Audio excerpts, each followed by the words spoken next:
making Lake Tahoe your home in 2025, I have a few ideas for you to consider before you move up to the mountain and lakes. It talks about summer, winter, seasonality, jobs, housing.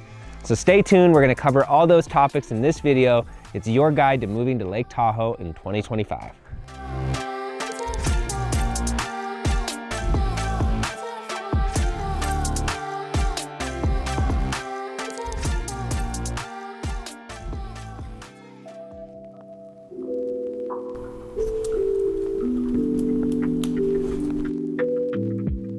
If moving to Lake Tahoe is on your mind, it's probably for a lot of reasons. The beauty, the mountains, the lakes, the outdoor recreations, and the multi-season adventures that you can do, from mountain biking and hiking to snowboarding and skiing. It's really a beautiful place to call home.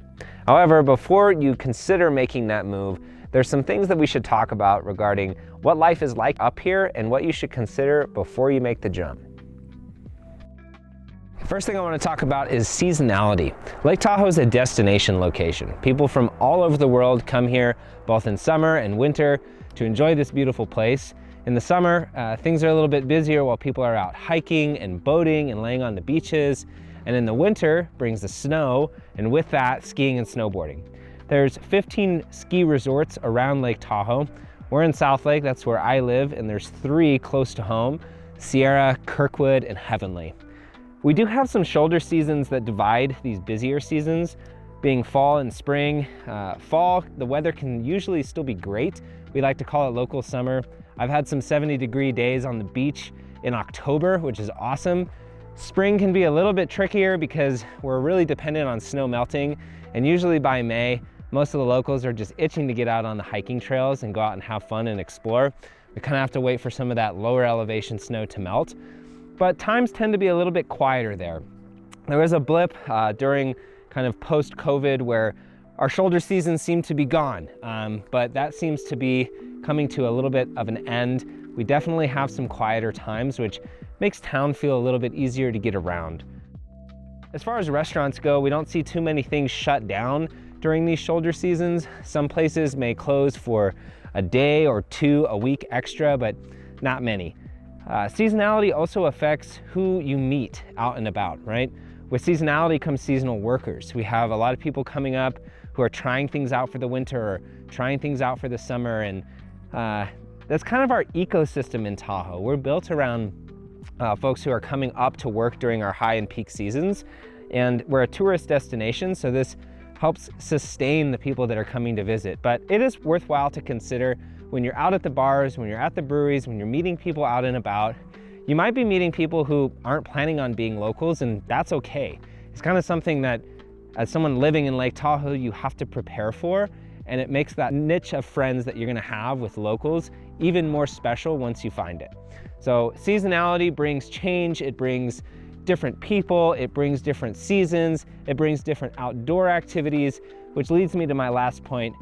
When you're thinking about that move, make sure you have some storage for your toys, both summer and winter, even if you don't have any yet.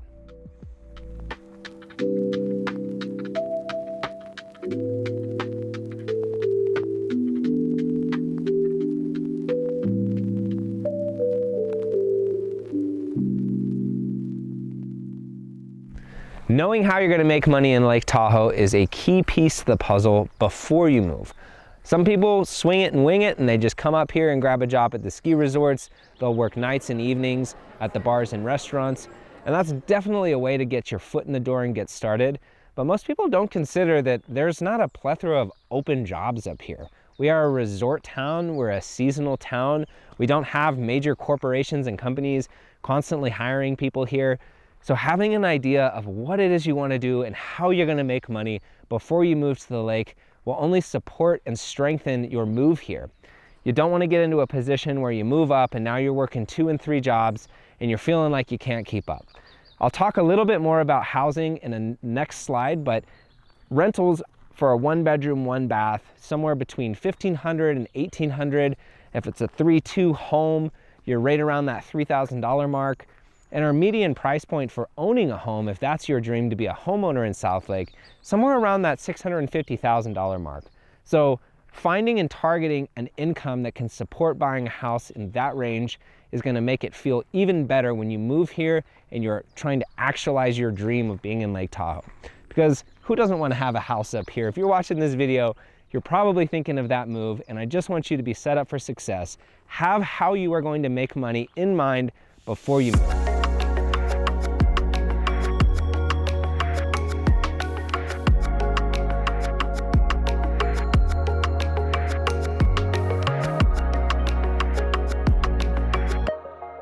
Let's talk about housing for a second.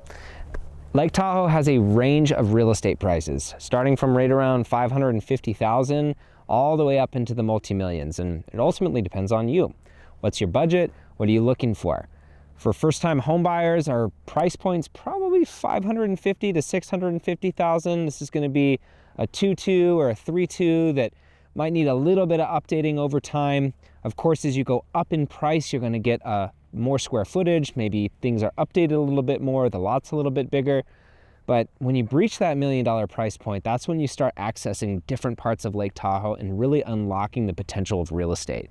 You're going to get into the Lake Tahoe Keys, where folks have their own dock and you can keep a boat there, so you access the lake at any time in the summer. Or $1 million could get you a 5 or 6 bedroom home right next to Heavenly, just minutes away from the slope. So there's a variety of options, and it really depends on where you want to be.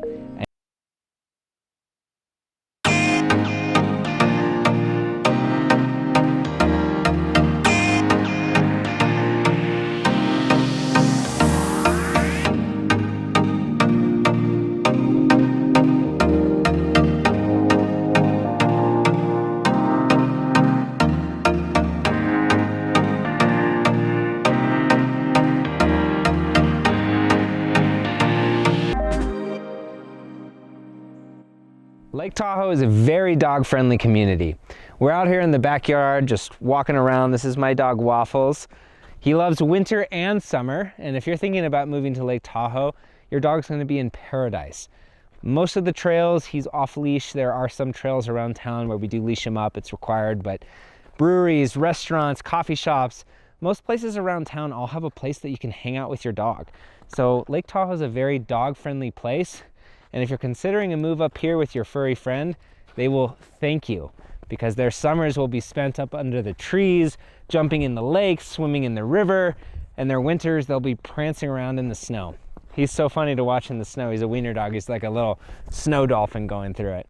So bringing your furry friend up to Tahoe is going to be the best decision you've ever made for them.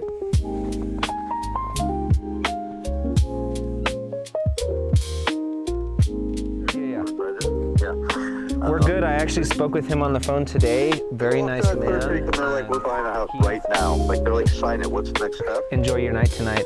First one in the books. You. Let's lock this in and get it opened up. Appreciate it, Ryan. Thank you. Let's talk about winter.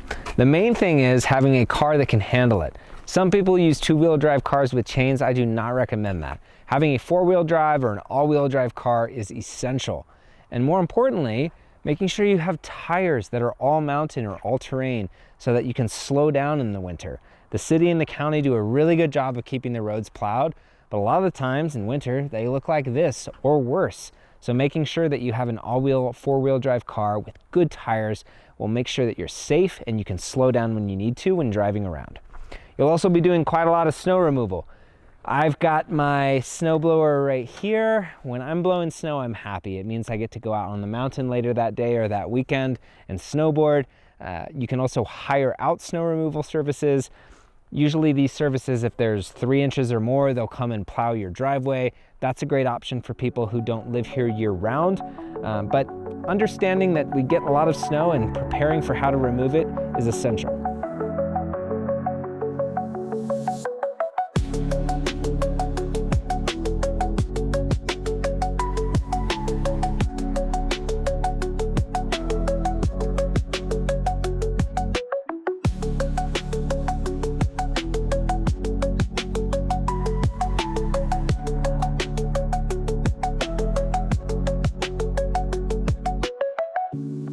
Couple things to consider when thinking about purchasing property in Tahoe.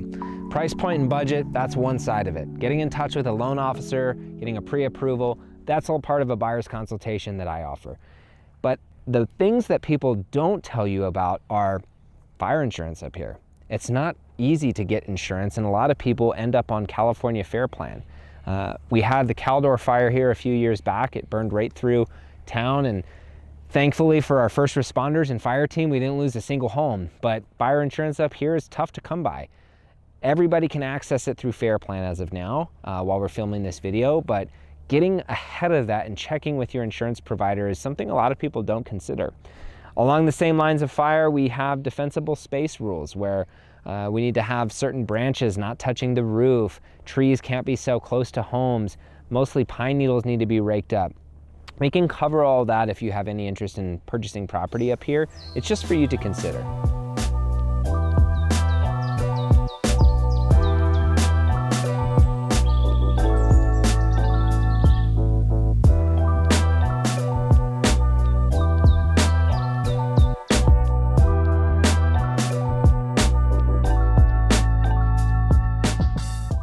So we talked about winters, which takes a little more foresight prior to your move to Lake Tahoe. You need to have the right tires, the snowblower, just being prepared for that. Summers are way easier and pretty self-explanatory. Our roads are clear. The lake takes a little time to warm up, but then once you're up here, we have beautiful weather all summer long. Usually our high temps, I think 90s would be considered pretty high. We generally float right in the 80s. We are much closer to the sun, which a lot of people don't think about, but we're 6,000 plus feet up here. So the sun is a lot stronger than it is at somebody who's living or coming from the coast or coming from Sacramento or the Bay Area, which makes 85 feel a little bit warmer, a little bit more intense. The lake itself stays pretty cold most of the year. Lake Tahoe is known for its crisp, cool, clear water, but midsummer we'll get temperatures close to 70 degrees, which is comfortable for most people. As far as the recreational activities go, you guys probably already have in mind what it is you want to do here, but people are coming up, they're going out on the boat, they're finding their beaches, they're exploring new hiking trails. We have dozens of alpine lakes all around Lake Tahoe, so no matter where you choose to make your home, you're gonna have tons of activities to do. As far as busyness, we do have some holidays, 4th of July, Memorial Day, things get busy in town. There's a lot of people coming up from the surrounding areas to come vacation here and spend time here. All this means for you is you might find your little beach over at Fallen Leaf Lake rather than come out here to Camp Richardson or Baldwin or Pope Beach. You might take a hiking trail that's a little less popular versus going out to Emerald Bay and hiking around Eagle Falls, something like that. Traffic does increase a little bit, adding maybe 5 to 10 minutes to your drive, but it's always worth it, and it's really never that big of a deal. From one end of South Lake all the way to the other is about 9 miles. With no traffic and the traffic lights, it still takes me about 20 minutes to get from my home on the North Upper Truckee side of town all the way to the casino corridor. And I'd say in summer, if it's really busy, you're looking at a 25, 30-minute drive time. Again, not a huge deal. Some of the restaurants in town, like Riva Grill, the more elevated high-end restaurants on busier weekends, you're gonna wanna have reservations, but I never have an issue when I have friends in town who come up for the weekend, finding a spot at Coldwater Brewery or going and having pizza at Ale Works. It's all pretty easy to access and generally not a ton of wait times. I think as a local living here for many years, when it's busy, we just find our other places to go. You know, we don't come to the busy beach, we go to the more quieter beach. We find the other trail that isn't as traveled, or we rent a boat, honestly, with our friends and go out and just find a cove somewhere and swim and hang out there for the day. So summers are easy, not a ton of prep. Again, just thinking about how you're wanting to spend your summers can help you maybe pick the right location, because some places might be 15 minutes from the beach, some places might be 2 minutes from the beach. Do you want to be close to the beach? Do you want to be close to hiking trails where maybe you have a dog like I do that you love going out and walking after dinner? Having that location in mind can help you have quicker access and be more dialed in to the things that you love to do.